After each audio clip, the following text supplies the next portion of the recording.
मुंबई की रैली, इस सफल रैली ने एक संदेश महाराष्ट्र की राजनीति को, ये कहना गलत नहीं होगा कि भारत की राजनीति को एक संदेश दिया है। आप सत्ता में हो या बहुसंख्यक होने का एक आपका भ्रम और दावा है, इसके बल पर आप संविधान को धता बताकर मुस्लिम समाज को बेतहाशा अपमानित नहीं कर सकते। मुस्लिमों के जानो माल पर हमला होना ये बात तो अलग, लेकिन उनके मज़हब पर, उनके तहज़ीब पर और यहाँ तक कि रामगिरी जैसे लोगों ने जो चंद माह पहले मुस्लिमों से मदद लेते हैं, उनके पारायण में मुस्लिम खाना और बाकी चीज़ों का इंतज़ाम करते हुए दिखाई देते हैं। और रामगिरी महाराज पैगंबर साहब के बारे में बहुत अच्छी बात कहते हैं और कुरान की आयत भी कोट करते हैं।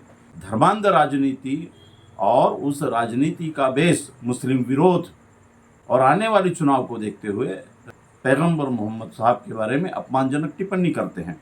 ऐसे लगता है कि इस टिप्पणी के पीछे एक प्रायोजित ऐसी योजना थी जो शायद रामगिरी महाराज को पता थी कि उनके भाषण से क्या होने वाला है। और वही हुआ कि मुस्लिम समाज में एक रोष पैदा हुआ। आप उन्हें आरक्षण न दो, आप उन्हें जेलों में डालो, शक की बुनियाद पर आप किसी भी उठा लेते हो, उठा लो, बुलडोजर से उनके घर तबाह कर दो। लेकिन आखिरी में आप इस हद तक आओगे कि आप उसके पूरे संस्कृति का जो बेस है उसे ही उखाड़ने की कोशिश करोगे। तो प्रतिक्रिया के रूप में या संवैधानिक अधिकार के रूप में या संवैधानिक व्यवस्था को बचाने के स्वरूप में, क्योंकि स्वतंत्रता दी है तो इस तरह अपमानित करने के लिए नहीं दी गई है आपको, तो वो भी उस स्वतंत्रता का उपयोग करते हुए रास्ते पर आएगा और आ सकता है। ये इस रैली ने दिखा दिया। तर इम्तियाज जलील ही व्यक्ती जनगण मन म्हणते का? हो, म्हणते ना जनगण मन, जरा पूर्ण माहिती काढा. काढली माहिती। हे ह्यांच्या नावातच जलील आहे, याचा अर्थ जलवा होतो। हे आम्हाला संविधान शिकवणार, हे रॅली काढणार. नगरवरून समृद्धी महामार्गे मुंबईला निघालेले आहे।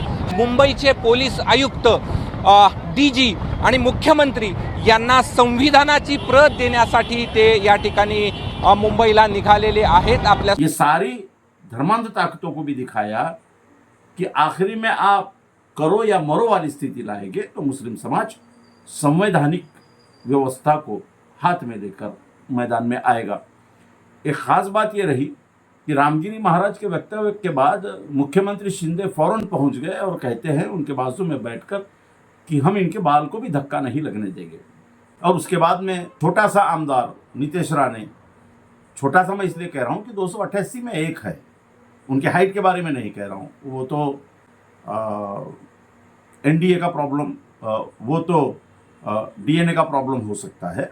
जैसे हम 6 फुट के हैं, हमारे वालिद 6 फुट के थे, वह छोटा सा आमदार कहता है कि हमारे रामगिरी महाराज को कुछ भी आपने बोला या कुछ भी किया तो आपके मस्जिद में घुसकर चुन कर मारेंगे।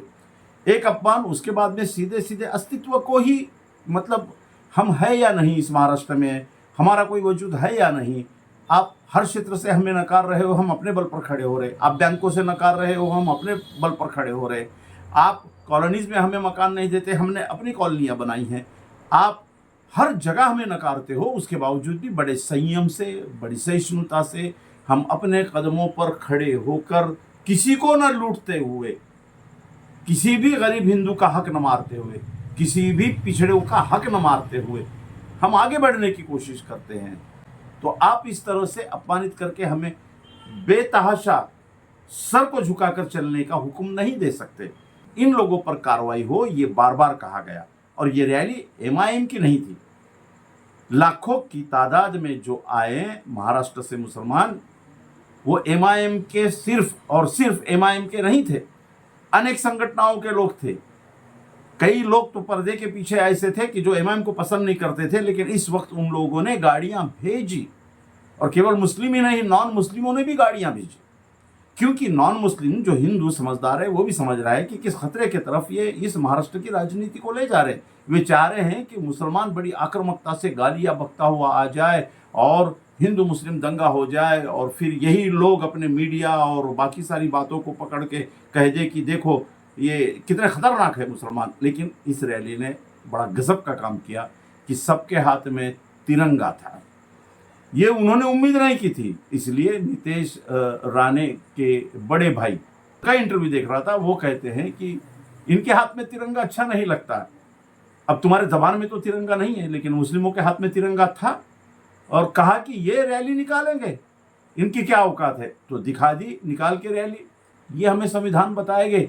अरे भैया, तुमको बताने के लिए ही तो ये रैली निकली थी। इसलिए इस रैली में लोगों के हाथ में संविधान की कॉपी थी, क्योंकि आपको हम यही बता रहे कि आप धार्मिक लड़ाई पे न जाइए। ये धार्मिक लड़ाई नहीं है, संविधान की एक व्यवस्था है जिसके तहत आपको भी बोलने की आज़ादी है, हमें भी बोलने की आज़ादी है। लेकिन कहाँ तक, तो इस रैली ने सारे मिथक तोड़ डाले।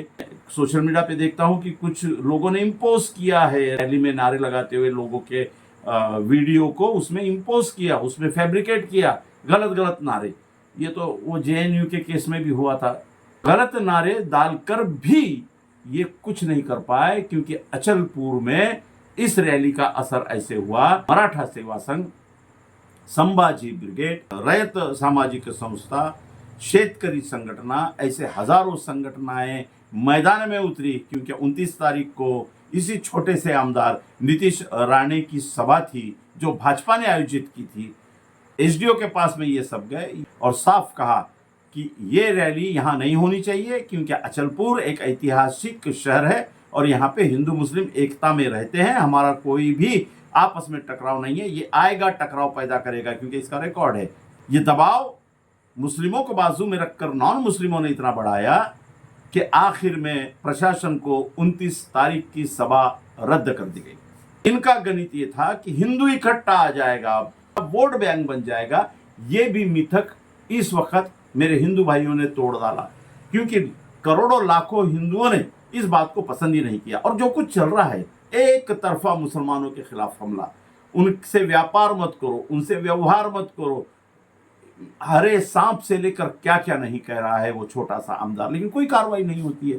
जब कोई कार्रवाई होती नहीं है, आखिरी कार्रवाई संविधान ने दिए हुए हक और अधिकार के तहत रैली निकाल कर ये दिखा देना, बहुत कुछ इस महाराष्ट्र में संविधान ने जनता को ताकतें दे रखी है।